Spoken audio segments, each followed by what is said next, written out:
idol, newly opened. Purok 2, Daan Banwa, Estancia Iloilo. Pwede na magkarwas kay Sir. Kay Sir? Roger.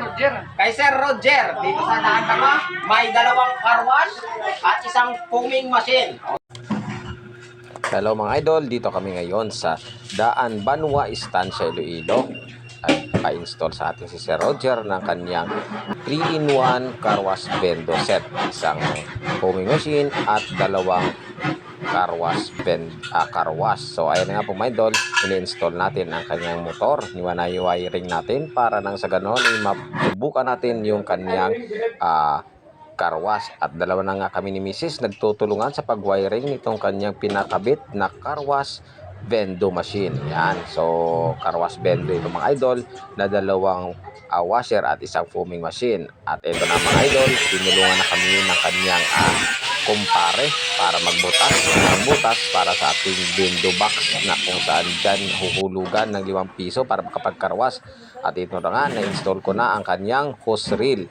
Sa gitna niyan mga idol, yung kulay dilaw is yung foaming at dalawang gilid is yung kanyang washer. So ayan na, nilalagyan natin ng markings para na sa ganun hindi malito yung customer. At inabot na kami ng tanghalian, pintuhan sabay tanghalian mga idol para na sa ganun makapag-relax din.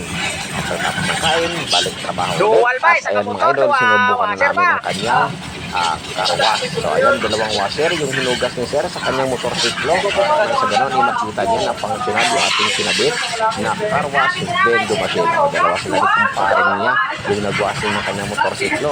At syempre, hindi mawawala na subukan ang kanyang foaming machine. So sinatapos lang nila mga idol yung time para na sa ganon mabasa na ng foam yung kanyang motorsiklo. At ayan na nga, sinubukan ni Sir yung ating newly installed foaming machine. Ito naman mga idol, lakas ng sabon. Ayan, so buong motorsiklo natatabunan ng sabon. So ayan yung pina-install ni Sir sa atin.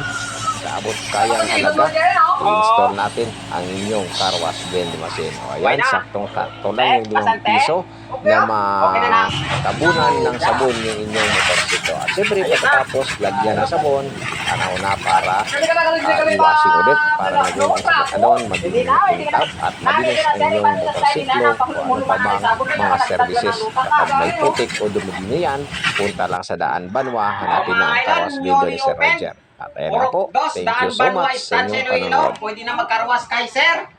Kay Sir? Roger.